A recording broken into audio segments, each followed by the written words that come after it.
ਆਸ ਵੱਧ ਜਾਂਦੀ ਹੈ। ਪਹਿਲਾਂ ਸਾਡੀ ਬੋਣੀ ਚੰਗੀ ਹੋਈ, ਸਰਦਾਰ ਦਲੀਪ ਸਿੰਘ ਸਾਬਕਾ ਸਬ ਇੰਸਪੈਕਟਰ ਬੈਠੇ ਆ, ਇਹ ਭਾਰਤੀ ਜਨਤਾ ਪਾਰਟੀ ਦੇ ਕੈਂਡੀਡੇਟ ਵੀ ਸੀਗੇ ਪਿਛਲੀ ਵਾਰੀ। ਪਹਿਲਾਂ ਸਾਡੇ ਕੋਲ ਇਹ ਫਸ ਗਏ, ਇਹਨਾਂ ਨੇ ਕਿਹਾ ਵੀ ਮੈਂ ਅਕਾਲੀ ਦਲ ਚ ਆਉਣਾ ਹੈ ਤੇ ਸਾਡਾ ਹੌਸਲਾ ਵਧਿਆ। ਚਲੋ ਸਾਡੇ ਭਾਈਵਾਲ ਸੀ, ਕਿਉਂਕਿ ਹੁਣ ਥੋੜਾ ਜਿਹਾ ਫਰਕ ਪੈ ਗਿਆ। ਪਿੱਛੇ ਪਾਰਟੀਆਂ ਦਾ ਕਈ ਵਾਰੀ ਹੋ ਜਾਂਦਾ ਤੇ ਇਹਨਾਂ ਦਾ ਮੈਂ ਧੰਨਵਾਦ ਕਰਦਾ ਕਿ ਇਹਨਾਂ ਨੇ ਬੋਣੀ ਚੰਗੀ ਕਰਾਈ। ਤੇ ਨਾਲ ਦੀ ਨਾਲ ਸਰਦਾਰ ਸੁਰਜੀਤ ਸਿੰਘ ਮਾਹੀ, ਜਿਨ੍ਹਾਂ ਦੀ ਮਿਸੇਜ ਗੁਰਪ੍ਰੀਤ ਕੌਰ 7 ਨੰਬਰ ਤੋਂ ਇਲੈਕਸ਼ਨ ਲੜ ਰਹੀ ਹੈ, ਉਹਨਾਂ ਨੇ ਫੈਸਲਾ ਕਰ ਲਿਆ ਤੇ ਉਹਦੇ ਨਾਲ ਸਾਡਾ ਹੌਸਲਾ ਵਧਿਆ। ਪਰ ਕੱਲ ਮੈਂ ਇਸ ਵਾਰਡ ਦੇ ਸਾਰੀ ਜਿਹੜੀ ਸਾਡੀ ਟੀਮ ਹੈ ਉਹਦਾ ਧੰਨਵਾਦ ਕਰਦਾ ਕਿ ਇਹਨਾਂ ਨੇ ਕੱਲ ਜਦੋਂ ਮੇਰੇ ਨਾਲ ਜ਼ਿਕਰ ਕੀਤਾ ਕਿ ਸ਼ਹਿਰ ਦੇ ਜਿਹੜੇ ਬਹੁਤ ਹੀ ਜਾਣੇ ਪਹਿਚਾਨੇ ਪਰਿਵਾਰ ਆ, ਬੇਲੇ ਵਾਲਿਆਂ ਦਾ ਪਰਿਵਾਰ, ਉਹਨਾਂ ਦੇ ਵਿੱਚੋਂ ਰਜੇਸ਼ ਵਰਮਾ ਜੀ, ਜਿਨ੍ਹਾਂ ਨੂੰ ਰਾਜੂ ਦੇ ਨਾਮ ਦੇ ਨਾਲ ਯਾਦ ਕਰਦੇ ਆ, ਇਹਨਾਂ ਦੇ ਭਾਈ ਬਲਬੀਰ ਸਿੰਘ ਵਰਮਾ ਜੀ, ਕਰਨ ਵਰਮਾ ਜੀ, ਔਰ ਚੋਪੜਾ ਪਰਿਵਾਰ ਦੇ ਵਿੱਚੋਂ ਆਸ਼ੂ ਚੋਪੜਾ, ਗੌਰਵ ਚੋਪੜਾ, ਦੀਪਕ ਚੋਪੜਾ, ਇੱਕ ਸਰਦਾਰ ਜਗਜੀਤ ਸਿੰਘ ਜੀ ਸੇਠੀ ਸਾਹਿਬ, ਸਾਰਿਆਂ ਨੇ ਕੱਲ ਫੈਸਲਾ ਕੀਤਾ ਤੇ ਸ਼੍ਰੋਮਣੀ ਅਕਾਲੀ ਦਲ ਦੇ ਵਿੱਚ ਸ਼ਮੂਲੀਅਤ ਕੀਤੀ। ਅੱਜ ਹੋਰ ਵੀ ਖੁਸ਼ੀ ਹੈ ਕਿ ਬੜੀ ਵੱਡੀ ਗਿਣਤੀ ਦੇ ਵਿੱਚ ਹੋਰ ਸਾਥੀਆਂ ਨੇ, ਜਿਨ੍ਹਾਂ ਤੋਂ ਜ਼ਿਆਦਾ ਦਾ ਸੰਬੰਧ ਇਸੇ ਵਾਰਡ ਦੇ ਨਾਲ ਹੀ ਹੈ। ਮਨੀਸ਼ ਵਰਮਾ ਜੀ, ਜਿਮੀ ਜੀ, ਰਜੇਸ਼ ਚੋਪੜਾ ਜੀ, ਰੋਬਨ ਭਾਟੀਆ ਜੀ, संजीव वर्मा जी, वरिंदर वर्मा जी, दिनेश चोपड़ा जी, राहुल वर्मा जी, अमित वर्मा जी, वरिंदर सिंह, दरबारा सिंह जी, मनजीत सिंह जी, करण चोपड़ा जी, आयुष वर्मा जी, सुरेंद्र वर्मा जी, गौरव बोरा जी, आरपी अरोड़ा जी, सुरजीत सैनी जी ते संदीप कुमार जी। ਇਹਨਾਂ ਵੀ ਸਾਰੇ ਭਰਾਵਾਂ ਨੇ ਅੱਜ ਸ਼੍ਰੋਮਣੀ ਅਕਾਲੀ ਦਲ ਦਾ ਸਾਥ ਦੇਣ ਦਾ ਅੱਜ ਫੈਸਲਾ ਕੀਤਾ। ਮੈਂ ਸਾਰਿਆਂ ਨੂੰ ਪਾਰਟੀ ਦੇ ਵਿੱਚ ਆਉਣ ਤੇ ਜੀ ਆਇਆਂ ਵੀ ਆਖਦਾ, ਤਹਿ ਦਿਲ ਤੋਂ ਧੰਨਵਾਦ ਵੀ ਕਰਦਾ। ਪ੍ਰਧਾਨ ਸਾਹਿਬ ਸਾਡੇ ਜ਼ਿਲ੍ਹੇ ਦੇ ਵੀ ਬੈਠੇ ਆ, ਵਾਰਡ ਦੇ ਵੀ ਬੈਠੇ ਆ, ਸ਼ਹਿਰ ਦੇ ਵੀ ਬੈਠੇ ਆ, ਔਰ ਸਾਰਿਆਂ ਵੱਲੋਂ ਮੈਂ ਇਸ ਗੱਲ ਦਾ ਭਰੋਸਾ ਵੀ ਦਿਵਾਉਣਾ ਕਿ ਪੂਰਾ ਬਣਦਾ ਮਾਣ ਸਤਿਕਾਰ ਜਿਹੜਾ ਉਹ ਤੁਹਾਨੂੰ ਅਸੀਂ ਪਾਰਟੀ ਦੇ ਵਿੱਚ ਵੀ ਜ਼ਰੂਰ ਦਿਆਂਗੇ। ਔਰ ਇੱਕ ਮੈਂ ਹੋਰ ਵੀ ਤੁਹਾਡੇ ਸਾਰਿਆਂ ਦੀ, ਕਿਉਂਕਿ ਸਾਡੇ ਸਾਰੇ ਵਾਰਡ ਦੀ ਟੀਮ ਪੁਰਾਣੀ, ਜਿਨ੍ਹਾਂ ਦੇ ਮੈਂ ਨਾਮ ਪਹਿਲਾਂ ਅਨਾਉਂਸ ਕੀਤੇ ਆ, ਸਾਰਿਆਂ ਦੀ ਮਨ ਦੀ ਇੱਛਾ ਵੀ ਹੈ ਕਿ ਜਿਹੜਾ ਸਾਡਾ 20 ਨੰਬਰ ਵਾਰਡ ਆ, ਇੱਥੋਂ ਰਾਜੂ ਜੀ ਨੂੰ ਜਿਹੜਾ ਪਾਰਟੀ ਦਾ ਉਮੀਦਵਾਰ ਵੀ ਬਣਾਇਆ ਜਾਵੇ।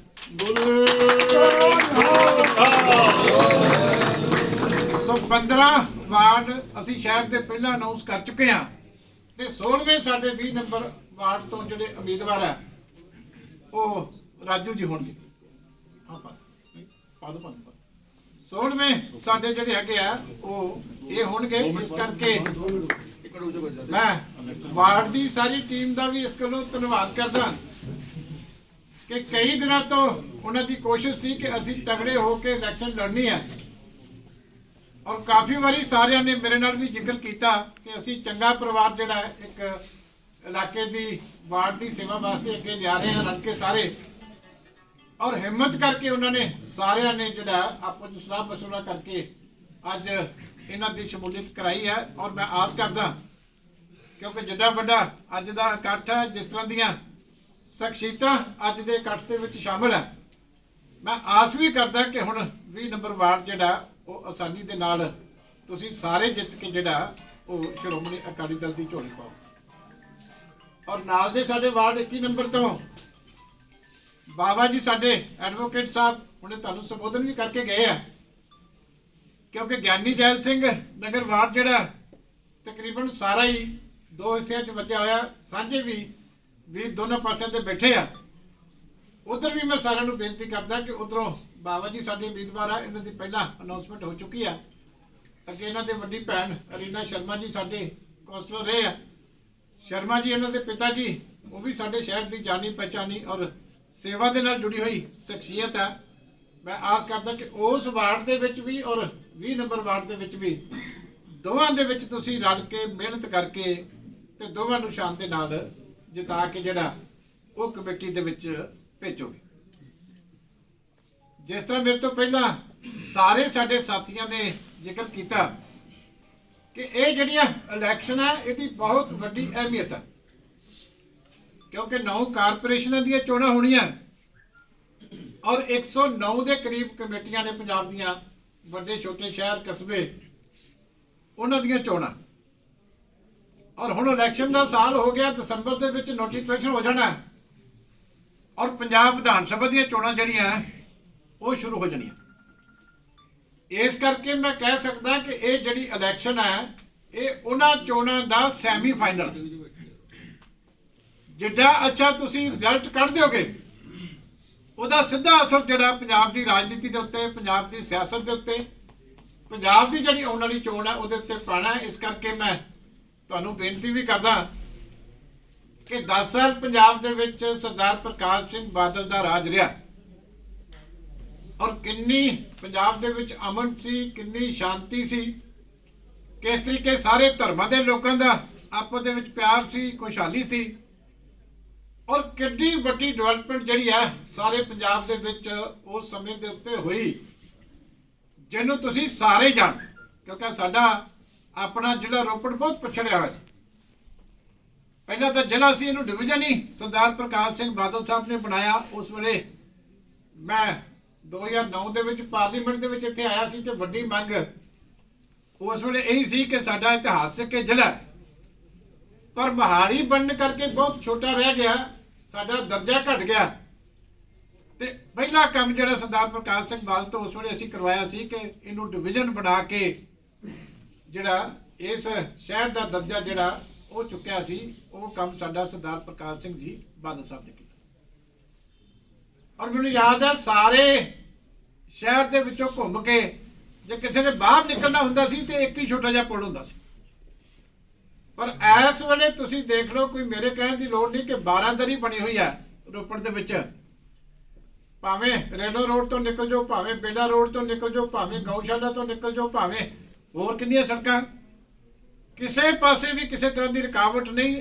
ਆ ਵੱਡੇ ਪੁਲ ਦੀ ਡਿਮਾਂਡ ਸੀ ਤੁਹਾਡੇ ਗਿਆਨੀ ਜੈਲ ਸਿੰਘ ਨਗਰ ਦੀ, ਤੇ ਇਹ ਵੀ ਪੁਲ ਤੁਹਾਡੇ ਸਾਹਮਣੇ ਉਸ ਵੇਲੇ ਬਣਾ ਕੇ ਤੇ ਚਾਲੂ ਕੀਤਾ ਹੋਇਆ। ਅੱਜ ਦੂਜਾ ਪੁਲ ਬੰਦ ਹੋ ਗਿਆ। ਜੇ ਦੂਜਾ ਨਾ ਇਹ ਪੁਲ ਬਣਿਆ ਹੁੰਦਾ ਤੇ ਫਿਰ ਤੁਸੀਂ ਦੇਖੋ ਕਿ ਗਿਆਨੀ ਜੈਲ ਸਿੰਘ ਨਗਰ ਵਾਲਿਆਂ ਵਾਸਤੇ ਕਿੰਨਾ ਔਖਾ ਸੀ। ਆ ਗਿਆਨੀ ਜੈਲ ਸਿੰਘ ਨਗਰ ਦੀ ਵਿਚਲੀ ਸੜਕ ਦਾ ਵੀ ਬੜਾ ਜ਼ਿਕਰ ਹੁੰਦਾ ਸੀ, ਇਹ ਵੀ ਉਸ ਵੇਲੇ ਬਣਾਈ। ਬਾਕੀ ਵੀ ਸੜਕਾਂ ਗਿਆਨੀ ਜੈਲ ਸਿੰਘ ਨਗਰ ਦੀਆਂ। ਔਰ ਸਾਰੇ ਸ਼ਹਿਰ ਦੀ ਡਿਵੈਲਪਮੈਂਟ, ਚਾਹੇ ਵਾਟਰ ਸਪਲਾਈ ਸੀ, ਚਾਹੇ ਸੀਵਰੇਜ ਸੀ, ਚਾਹੇ ਗਲੀਆਂ ਸੀ, ਚਾਹੇ ਸਟਰੀਟ ਲਾਈਟਾਂ ਸੀ, ਚਾਹੇ ਮੈਂ ਸਕੂਲ ਹੁਣੇ ਦੇਖ ਰਿਹਾ ਸੀ ਤੁਹਾਡੇ ਸੀਨੀਅਰ ਸੈਕੰਡਰੀ ਸਕੂਲ ਆ, ਇਹ ਵੀ ਕੱਲੀਆਂ ਨੀਹਾਂ ਪੱਟੀਆਂ ਹੋਈਆਂ ਸੀ। ਇਹ ਸਾਰੀ ਜਿਹੜੀ ਡਬਲ ਸਟੋਰੀ ਬਿਲਡਿੰਗ ਆ ਇਹ ਕੋਲ ਖੜ ਕੇ ਅਸੀਂ ਬਣਾਈ ਹੋਈ ਆ। ਇਹ ਤੁਹਾਡੇ ਆਪਣੇ ਗਿਆਨੀ ਜੈਲ ਸਿੰਘ ਨਗਰ ਦਾ ਜਿਹੜਾ ਇਹ ਹਿੱਸਾ। ਇਸ ਲਈ ਜਿੰਨੇ ਵੀ ਕੋਈ ਮੂੰਹ ਗੱਲ ਕੱਢੀ ਸੀ, ਸਾਡੇ ਬਾਲਮੀਕ ਭਰਾ ਹੁਣੇ ਰਜਿੰਦਰ ਜੀ ਬੋਲ ਕੇ ਗਏ ਆ, ਇਹਨਾਂ ਦਾ ਗੁੱਗਾ ਮੰਡੀ ਦਾ ਪਹਿਲਾ ਹੁਕਮ ਸੀ ਕਿ ਸਕੂਲ ਦੇ ਵਿੱਚੋਂ ਸਾਨੂੰ ਗੇਟ ਕੱਢ ਕੇ ਦਿਓ, ਤਾਂ ਉਹ ਵੀ ਕੱਢ ਦਿੱਤਾ। ਤੇ ਸਾਰਾ ਬਾਲਮੀਕ ਆਸ਼ਰਮ ਕੱਚਾ ਸੀ, ਗਲੀਆਂ ਵੀ ਕੱਚੀਆਂ ਸੀ ਤੇ ਸੀਵਰੇਜ ਵੀ ਕਿਤੇ ਨਹੀਂ ਸੀ, ਕੋਈ ਚੀਜ਼ ਨਹੀਂ ਸੀ। ਉਹ ਸਾਰਾ ਹੀ ਅੱਜ ਤੁਸੀਂ ਜਾ ਕੇ ਦੇਖ ਲਓ ਕਿ ਪੂਰੇ ਦਾ ਪੂਰਾ ਸਾਡੀ ਕਮੇਟੀ ਨੇ ਸਾਰਾ ਕੰਮ ਉਹ ਕਰਕੇ ਦਿਖਾਇਆ।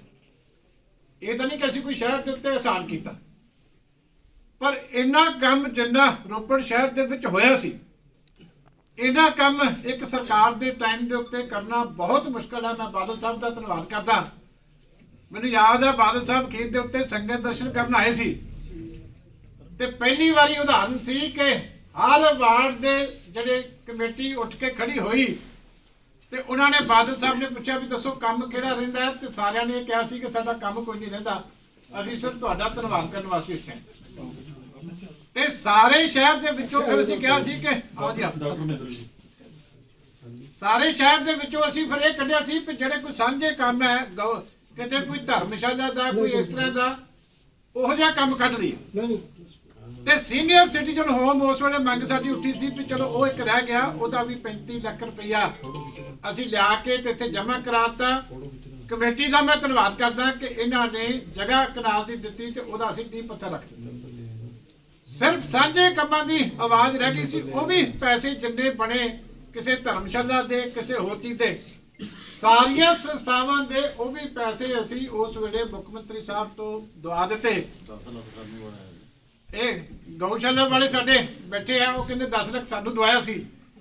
ਇਸ ਕਰਕੇ ਇੱਥੋਂ ਤੱਕ ਵੀ ਜਿਹੜੀ ਆ ਅਸੀਂ ਸ਼ਹਿਰ ਦੀ ਸੰਤੁਸ਼ਟੀ ਕਰਾਤੀ ਸੀ ਕਿ ਕੋਈ ਕੰਮ ਕਿਸੇ ਤਰੀਕੇ ਦਾ ਬਾਕੀ ਸ਼ਹਿਰ ਦਾ ਨਹੀਂ ਰਹਿ ਗਿਆ। ਪਰ ਇਲੈਕਸ਼ਨ ਆ ਗਈ।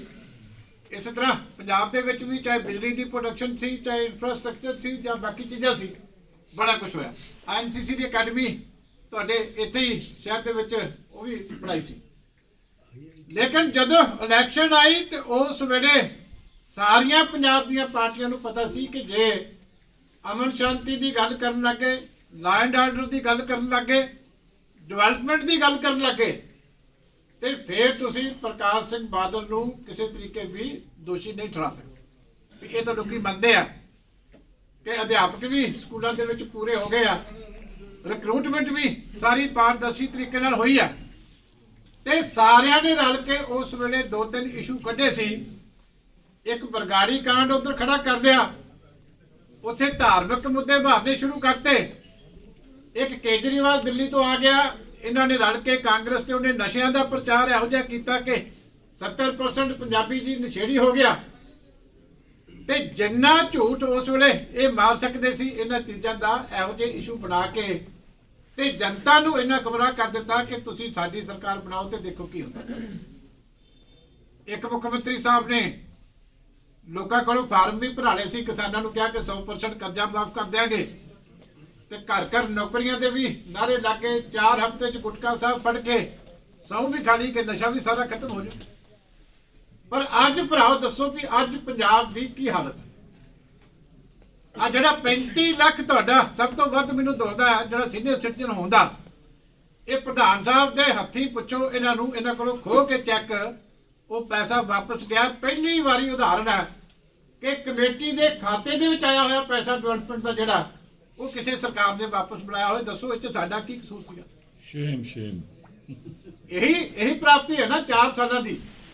ਅੱਜ ਕਾਂਗਰਸ ਪਾਰਟੀ ਵਾਲੇ ਮੈਂ ਸਾਰਿਆਂ ਨੂੰ ਪੁੱਛਦਾ ਕਿ ਦੱਸੋ ਤਾਂ ਸਹੀ ਵੀ ਜਿਹੜੀ ਇੱਟ ਜਿੱਥੇ ਲੱਗੀ ਸੀ ਉਸ ਤੋਂ ਬਾਅਦ ਕਿਉਂ ਨਹੀਂ ਸ਼ਹਿਰ ਦੇ ਵਿੱਚ ਇੱਕ ਵੀ ਕੰਮ ਹੋਇਆ? ਉਸ ਵੇਲੇ ਸਾਰੇ ਕਹਿੰਦੇ ਸੀ ਵੀ ਇਹ ਕਹਿੰਦਾ ਡਾਕਟਰ ਚੀਮਾ ਨੇ ਕੋਈ ਨਵੀਂ ਗੱਲ ਕੀਤੀ ਹੈ, ਇਹ ਤਾਂ ਐਮਐਲਏ ਦੀ ਡਿਊਟੀ ਬਣਦੀ ਹੁੰਦੀ ਹੈ। ਚਲੋ ਮੈਂ ਤਾਂ ਕਦੀ ਨਹੀਂ ਕਹਿੰਦਾ, ਮੈਂ ਕਹਿੰਦਾ ਡਿਊਟੀ ਬਣਦੀ, ਇਹਨਾਂ ਤਾਂ ਮੈਨੂੰ ਵੀ ਡਿਊਟੀ ਕੀਤੀ ਆ, ਪਰ ਮੇਰੇ ਜਾਣ ਤੋਂ ਬਾਅਦ ਡਿਊਟੀਆਂ ਕੱਟੀਆਂ ਕਿਉਂ ਗਈਆਂ? ਕਿਉਂਕਿ ਐਮਐਲਏ ਬਣਾਇਆ ਸੀ ਨਾ, ਬੜੀ ਪਾਰਟੀ ਨੇ ਦੇਸ਼ ਦੇ ਵਿੱਚ ਬੜੇ ਵੱਡੇ ਨਾਅਰੇ ਦਿੱਤੇ ਸੀ, ਕਹਿੰਦੇ ਜੀ ਅਸੀਂ ਪਾਰਦਰਸ਼ੀ ਸਿਸਟਮ ਦੇਣਾ, ਅਸੀਂ ਵਿਵਸਥਾ ਬਦਲਣੀ ਆ। ਉਹ ਜਦੋਂ ਖੱਡਾਂ ਤੇ ਕੁੱਟ ਪਈ ਤੇ ਮੈਨੂੰ ਕਿ ਪੁੱਛੀ ਜਾਏ ਵੀ ਇਹ ਕੀ ਹੋ ਰਿਹਾ, ਵੀ ਐਮਐਲਏ ਨੂੰ ਢਾ ਕੇ ਕੁੱਟੀ ਜਾਂਦੇ ਆ। ਮੈਂ ਕਿਹਾ ਵਿਵਸਥਾ ਬਦਲੀ ਆ। ਕਹਿੰਦਾ ਆਹ ਬਦਲਣੀ ਸੀ। ਮੈਂ ਕਿਹਾ ਇਹੀ ਸੀ ਤੇਰੇ ਸਾਹਮਣੇ, ਕੋਈ ਹੋਰ ਦੱਸ ਕੋਈ ਨਵੀਂ ਗੱਲ ਹੋਈ ਆ? ਇਹ ਵਿਵਸਥਾ ਬਦਲਣ ਵਾਸਤੇ ਤਾਂ ਲੋਕਾਂ ਨੇ ਐਮਐਲਏ ਜਿਹੜੇ ਆ ਉਹ ਨਹੀਂ ਬਣਾਏ ਸੀ। ਸਭ ਤੋਂ ਵੱਧ ਤੁਸੀਂ ਇਮਾਨਦਾਰੀ ਦੀ ਗੱਲ ਕਰਦੇ ਸੀ, ਪਾਰਦਰਸ਼ਤਾ ਦੀ ਗੱਲ ਕਰਦੇ ਸੀ, ਤੇ ਆ ਜਾ ਕੇ ਨਿਕਲਿਆ ਕਿ ਜੇ ਗਿਆਨੀ ਜੈਲ ਸਿੰਘ ਨਗਰ ਚ ਬੀਬੀ ਕਿਰਾਏ ਤੇ ਮਕਾਨ ਦੇ ਬੈਠੀ ਤੇ ਉਹਦੇ ਵੀ ਹੱਥੀ ਪੈ ਗਏ, ਉੱਥੇ ਵੀ ਪਰਚੇ ਹੋਏ ਕਿ ਐਮਐਲਏ ਜਿਹੜਾ ਉਹ ਸਾਡਾ ਕਿਰਾਇਆ ਵਾਪਸ ਨਹੀਂ ਕਰਦਾ। ਦੱਸੋ ਇਹ ਕਿਹੜੀ ਵਿਵਸਥਾ ਜਿਹੜੀ ਆ ਤੁਸੀਂ ਆ ਕੇ ਬਦਲੀ ਹੈ? ਤੇ ਜਿਹੜਾ ਨਸ਼ਿਆਂ ਦਾ ਵੱਡਾ ਦੋਸ਼ ਲਾਇਆ ਸੀ ਉਹ ਸਰਦਾਰ ਬਿਕਰਮ ਸਿੰਘ ਮਜੀਠੀਆ ਨੇ ਅਦਾਲਤ ਦੇ ਵਿੱਚ ਕੇਸ ਕਰ ਦਿੱਤਾ। ਤੇ ਪਹਿਲੀ ਵਾਰੀ ਹੈ ਕਿ ਕਿਸੇ ਸੂਬੇ ਦਾ ਮੁੱਖ ਮੰਤਰੀ ਲਿਖਤੀ ਮਾਫੀਨਾਮਾ ਕੋਰਟ ਦੇ ਵਿੱਚ ਦੇ ਕੇ ਗਿਆ, ਜਿਹੜਾ ਅਖਬਾਰਾਂ ਨੇ ਵੀ ਛਾਪਿਆ ਕਿ ਉਹ ਐਲੀਗੇਸ਼ਨ ਝੂਠੀ ਸੀ। ਉਦੋਂ ਇਲੈਕਸ਼ਨ ਜਿੱਤਣ ਵਾਸਤੇ ਮੈਂ ਕਹਿਤਾ ਸੀ ਮੇਰੇ ਕੋਲ ਕੋਈ ਸਬੂਤ ਨਹੀਂ ਹੈ, ਮੈਂ ਪੇਸ਼ ਨਹੀਂ ਕਰ ਸਕਦਾ। ਤੇ ਲਿਖਤੀ ਮਾਫੀ ਜਿਹੜੀ ਆ ਉਸ ਵੇਲੇ ਕੇਜਰੀਵਾਲ ਨੇ ਜਿਹੜੀ ਆ ਉਹ ਮੰਗੀ। ਇਸ ਲਈ ਹੁਣ ਸੂਬੇ ਦੀ ਸਰਕਾਰ ਦਾ ਹਾਲ ਦੇਖ ਲਓ, ਕਿਉਂਕਿ ਸਾਨੂੰ ਤਾਂ ਦੁੱਖ ਇਸ ਗੱਲ ਦਾ ਹੈ ਕਿ ਪਹਿਲਾਂ ਐਮਐਲਏ ਬਣਿਆ, ਉਹ ਫਿਰ ਪਹਿਲਾਂ ਕਹਿੰਦੇ ਹੁੰਦੇ ਸੀ ਆਮ ਆਦਮੀ ਪਾਰਟੀ ਵਾਲੇ ਵੀ ਅਸੀਂ ਜੇ ਘਰੋਂ ਵੀ ਬਾਹਰ ਨਿਕਲਣਾ ਹੋਇਆ ਤੇ ਲੋਕਾਂ ਕੋਲੋਂ ਪੁੱਛ ਕੇ ਜਾਇਆ ਕਰਾਂਗੇ ਵੀ ਅਸੀਂ ਇੱਕ ਕੰਮ ਨਹੀਂ ਤੁਹਾਡੇ ਕੋਲ ਪੁੱਛੇ। ਤੇ ਅਸੀਂ ਐਮਐਲਏ ਬਣਾਇਆ ਤੇ ਉਹ ਕਾਂਗਰਸ 'ਚ ਜਾ ਵੜਿਆ। ਹੁਣ ਦੱਸੋ ਵੀ ਤੁਹਾਨੂੰ ਪੁੱਛ ਕੇ ਗਿਆ ਸੀ? ਜੇ ਲੋਕਾਂ ਨੇ ਕਾਂਗਰਸ ਦਾ ਐਮਐਲਏ ਬਣਾਉਣਾ ਹੁੰਦਾ ਤੇ ਪਹਿਲੇ ਜਿਤਾ ਦਿੰਦੇ। 4 ਸਾਲ ਹੁਣ ਕਾਂਗਰਸ ਐਸ਼ ਕੀਤੀ, ਤੇ ਹੁਣ ਵਾਪਸ ਜਿਹੜੇ ਸ਼੍ਰੀਮਾਨ ਫਿਰ ਕਹਿੰਦੇ ਜੀ ਉਧਰੋਂ ਟਿਕਟ ਦੀ ਨਾ ਹੋ ਗਈ ਤੇ ਹੁਣ ਫਿਰ ਆਮ ਆਦਮੀ ਪਾਰਟੀ ਚ ਆ ਗਏ। ਇਸ ਕਰਕੇ ਮੈਂ ਤਾਂ ਤੁਹਾਨੂੰ ਭਰਾਓ ਪੁੱਛਦਾ ਵੀ ਜੇ ਇਸੇ ਤਰੀਕੇ ਹੀ ਠੱਗੀ ਲੋਕਾਂ ਨਾਲ ਵੱਜਦੀ ਰਹੀ, ਹੁਣ ਕਿੱਥੇ ਸਰਦਾਰ ਪ੍ਰਕਾਸ਼ ਸਿੰਘ ਬਾਦਲ ਤੇ ਕਿੱਥੇ ਉਹ ਉਧਰ ਜਿਹੜੇ ਜੰਗਲ 'ਚ ਬੈਠੇ ਮਹਾਰਾਜ। ਹੁਣ ਪੁੱਛੋ ਭਈ ਜਿਹੜਾ ਰਾਸ਼ਨ ਵੀ ਆਇਆ ਸੀ ਲੋਕਾਂ ਦਾ, ਗਰੀਬਾਂ ਦਾ, ਇਸ ਜਿਹੜੀ ਕੋਵਿਡ ਦੀ ਬਿਮਾਰੀ ਦੇ ਦੌਰਾਨ, ਉਹ ਵੀ ਰਾਸ਼ਨ ਨਹੀਂ ਵੰਡਿਆ ਗਿਆ। ਇਸ ਤੋਂ ਵੱਧ ਮਾੜਾ ਕੰਮ ਜਿਹੜਾ ਪੰਜਾਬ ਦੇ ਵਿੱਚ ਕੀ ਹੋ ਸਕਦਾ? ਤੁਸੀਂ ਬਾਕੀ ਗੱਲਾਂ ਤਾਂ ਛੱਡੋ, ਜਿਹੜੀ ਕਰਪਸ਼ਨ ਕਿੰਨੀ ਵੱਧ ਗਈ, ਐਮਪਲੋਇਮੈਂਟ ਖਤਮ ਹੋ ਗਈ, ਨਵੀਆਂ ਭਰਤੀਆਂ ਵੱਧ ਹੋ ਗਈਆਂ। ਜਿਹੜਾ ਅਧਿਆਪਕ 45,000 ਤਨਖਾਹ ਲੈਂਦਾ ਸੀ, ਆ ਕਿੰਨੇ ਸਾਡੇ ਸ਼ਹਿਰ 'ਚ ਵੀ ਹੈਗੇ ਵਿਚਾਰੇ, 15,000 ਧੱਕੇ ਨਾਲ ਜਿਹੜੇ ਆ ਉਹਨਾਂ ਨੂੰ ਕੀਤਾ। ਅੱਜ ਤੱਕ ਕੋਈ ਸਰਕਾਰ ਇਹੋ ਜਿਹੀ ਆਈ ਸੀ ਵੀ ਜਿਹਨੇ 45,000 ਤਨਖਾਹ ਲੈਂਦਿਆਂ ਨੂੰ ਇਹ ਕਿਹਾ ਹੋਵੇ ਕਿ ਤੈਨੂੰ ਕੱਲ ਤੋਂ 15,000 ਰੁਪਏ ਦਿਆਂਗੇ। ਕਦੀ ਸਰਕਾਰੀ ਨੌਕਰੀਆਂ 'ਚ ਭੂਸ਼ਣ ਸਾਹਿਬ ਬੜੇ ਸੀਨੀਅਰ ਅਹੁਦੇ ਤੋਂ ਰਿਟਾਇਰ ਹੋਏ ਆ। ਪੇ ਪ੍ਰੋਟੈਕਸ਼ਨ ਦਾ ਇੱਕ ਰੂਲ ਹੁੰਦਾ ਕਿ ਜੇ ਕਿਤੇ ਮਹਿਕਮਾ ਵੀ ਬੰਦ ਹੋ ਜਾਏ, ਦੂਜੇ ਮਹਿਕਮੇ 'ਚ ਵੀ ਜਾਣਾ ਹੋਵੇ ਤੇ ਤਾਂ ਵੀ ਪੇ ਪ੍ਰੋਟੈਕਸ਼ਨ ਦਾ ਰੂਲ ਹੁੰਦਾ ਕਿ ਜਿੰਨੀ ਇਹ ਡਰਾ ਕਰਦਾ ਸੀ ਉਸ ਤੋਂ ਘੱਟ ਇੱਕ ਪੈਸਾ ਇਹਨੂੰ ਨਹੀਂ ਦਿੱਤਾ ਜਾ ਸਕਦਾ। ਪਰ ਸਾਡੇ 10-10 ਸਾਲਾਂ ਤੋਂ ਅਧਿਆਪਕ ਲੱਗੇ ਸੀ, 45,000 ਤਨਖਾਹ ਲੈਂਦੇ ਸੀ, ਸਾਰਿਆਂ ਦੀ ਕੱਟ ਕੇ ਜਿਹੜੀ ਆ ਉਹ 15,000 ਤੇ ਲੈਂਦੇ। ਆ ਕਿੰਨੀ ਵਾਰੀ ਬਿਜਲੀ ਦੇ ਰੇਟ ਵਧਾਏ ਔਰ ਬਿਜਲੀ ਦੀ ਹਾਲਤ ਕੀ ਹੈ ਤੁਸੀਂ ਇਹ ਦੇਖੋ। ਇੱਕ ਸਰਕਾਰ ਇੰਨਾ ਸਰਪਲਸ ਕਰਕੇ ਗਈ ਬਿਜਲੀ ਨੂੰ ਕਿ ਕਿਸੇ ਪਿੰਡ ਦੇ ਵਿੱਚ ਵੀ ਕੱਟ ਨਹੀਂ ਲੱਗਦਾ ਸੀ, ਇਨਵਰਟਰ ਵੀ ਵਿਕਣੋਂ ਹਟ ਗਏ ਸੀ। ਤੇ ਉਹੀ ਸਰਕਾਰ ਹੁਣ ਜਿਹੜੀ ਹੈ ਦੂਜੀ ਆ ਕੇ ਉਹਨੂੰ ਚਲਾ ਵੀ ਨਾ ਸਕੇ, ਸੰਭਾਲ ਵੀ ਨਾ ਸਕੇ। ਇੱਕ ਐਡਾ ਵੱਡਾ ਨੈਟਵਰਕ ਸੜਕਾਂ ਦਾ ਬਣਾ ਗਈ, ਦੂਜੀ ਸਰਕਾਰ ਆ ਕੇ ਉਹਨੂੰ ਮੇਨਟੇਨ ਵੀ ਨਾ ਕਰ ਸਕੇ। ਆ ਬਾਈਪਾਸ ਖੜੀ ਹੈ ਤੁਹਾਡੇ ਸਾਹਮਣੇ ਆ, ਕਿੰਨੀ ਦੇਰ ਹੋ ਗਈ ਬਣੀ ਨੂੰ ਤੇ ਜੰਗਲ ਲੱਗਦਾ ਵਿੱਚ ਉਹਦੇ, ਜਿਹੜੀ ਝਾੜੀਆਂ ਉੱਗੀਆਂ ਨੇ। ਇੱਕ ਤਾਂ 200 ਕਰੋੜ ਲਾ ਕੇ ਤੇ ਬਾਈਪਾਸ ਬਣਾਵੇ, ਤੇ ਇੱਕ ਤੁਸੀਂ ਉੱਥੇ ਨਰੇਗਾ ਦੇ ਵਿੱਚ ਝਾੜੀਆਂ ਵੀ ਨਹੀਂ ਕਟਾ ਸਕਦੇ। ਇਹੀ ਕੰਮ ਰਹਿ ਗਿਆ ਸੀ ਨਾ, ਹੁਣ ਝਾੜੂ ਫਾਰਦੇ, ਬਾਕੀ ਤਾਂ ਕੋਈ ਰੋਪੜ ਦਾ ਵੀ ਕੰਮ ਕੋਈ ਨਹੀਂ ਬਚਿਆ ਸੀ। ਤੇ ਇੱਕ ਵੀ ਕੰਮ ਤੁਸੀਂ ਇਹ ਆਉਣਗੇ ਤੁਹਾਡੇ ਕੋਲੇ ਸਾਰੇ ਹੁਣ ਇਕੱਠੇ ਹੋ ਕੇ, ਜਿਹੜੇ ਕਾਂਗਰਸ ਵਾਲੇ ਵੀ ਤੇ ਆਮ ਆਦਮੀ ਪਾਰਟੀ ਵਾਲੇ ਵੀ, ਆ ਸਾਡੇ ਵੀ ਭਰਾ ਹੋਣਗੇ ਜਿਹੜੇ ਸਾਡੇ ਨਾਲ ਸੀ ਭਾਰਤੀ ਜਨਤਾ ਪਾਰਟੀ ਵਾਲੇ ਵੀ। ਹੁਣ ਸਾਰਿਆਂ ਨੂੰ ਪੁੱਛ ਲਿਓ ਭਈ ਇੱਕ ਕੰਮ ਦੱਸ ਦਿਓ ਜਿਹੜਾ ਸ਼ਹਿਰ ਦਾ ਤੁਸੀਂ ਕੋਈ ਕੀਤਾ ਹੋ। ਜੇ ਇੱਕ ਵੀ ਦੱਸ ਦਿਨ ਤੇ ਅਸੀਂ ਤਾਂ ਵੀ ਕਹਾਂਗੇ ਵੀ ਤੁਸੀਂ ਬੇਸ਼ੱਕ ਅੱਗੇ ਤੋਂ ਜਿਹੜੀ ਆ ਉਹਨਾਂ ਦਾ ਸਾਥ ਦੇ ਦਿਓ। ਪਰ ਇੱਕ ਕੰਮ ਵੀ ਨਹੀਂ, ਨਾ ਸੂਬੇ ਦਾ ਕੋਈ ਕੰਮ ਦੱਸ ਸਕਦੇ ਕਿ ਆਹ ਕੰਮ ਸਟੇਟ ਦਾ ਅਸੀਂ ਕੀਤਾ। ਇਹ ਹੈ ਵੀ ਮੁਲਾਜ਼ਮਾਂ ਦਾ ਡੀਏ ਰੋਕ ਲਿਆ, ਉਹ ਨਹੀਂ ਦੇਣਾ, ਉਹਨਾਂ ਦੀ ਮਰਜ਼ੀ। ਉਹਨਾਂ ਦਾ ਪੇ ਕਮਿਸ਼ਨ ਰੋਕ ਲਿਆ, ਉਹ ਨਹੀਂ ਦੇਣਾ, ਇਹਨਾਂ ਦੀ ਮਰਜ਼ੀ।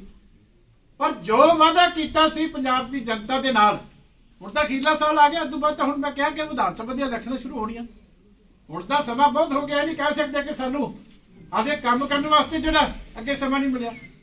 ਇੱਕ ਕੰਮ ਜ਼ਰੂਰ ਕੀਤਾ ਕਿ ਸਾਰੇ ਪੰਜਾਬ ਨੂੰ 4 ਮਹੀਨੇ 5 ਮਹੀਨੇ ਕਰਫਿਊ ਲਾ ਕੇ ਅੰਦਰ ਡੱਕੀ ਰੱਖਿਆ ਤੇ ਸਾਰੇ ਸ਼ਰਾਬ ਦੇ ਵਿੱਚ ਸ਼ਰਾਬ ਦੀ ਹੋਮ ਡਿਲੀਵਰੀ ਕਰਕੇ 5600 ਕਰੋੜ ਰੁਪਈਆ ਜਿਹੜਾ ਖਜ਼ਾਨੇ ਦਾ ਸਾਡਾ ਪੈਸਾ ਸੀ ਉਹ ਲੁੱਟ ਕੇ ਆਪਣੇ ਕਾਂਗਰਸ ਵਾਲੇ ਘਰ ਨੂੰ ਲੈ।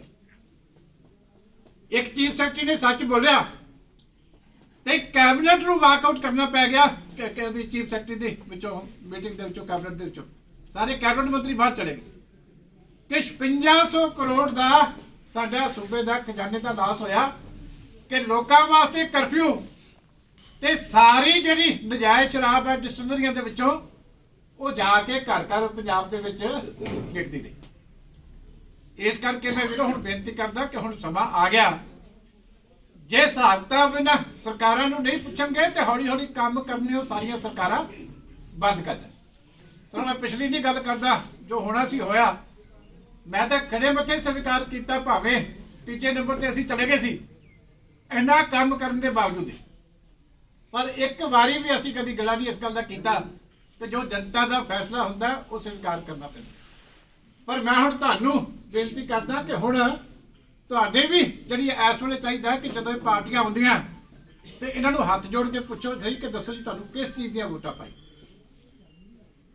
ਆ ਜਿਹੜਾ ਪੰਜਾਬ ਦਾ ਸੱਤਿਆਨਾਸ਼ ਕੀਤਾ ਚੰਗਾ ਭਲਾ, ਹੁਣ ਕਿਹੜੀ ਇਹਨਾਂ ਤੋਂ ਨਵੀਂ ਗੱਲ ਰਹਿ ਗਈ? ਆ ਭਾਰਤੀ ਜਨਤਾ ਪਾਰਟੀ ਵਾਲੇ ਸਾਡੇ ਭਰਾ, ਇੱਕ ਨਵਾਂ ਸਪੋਕਸਮੈਨ ਇਹਨਾਂ ਦਾ ਬਣਿਆ ਲਾਲਪੁਰਾ।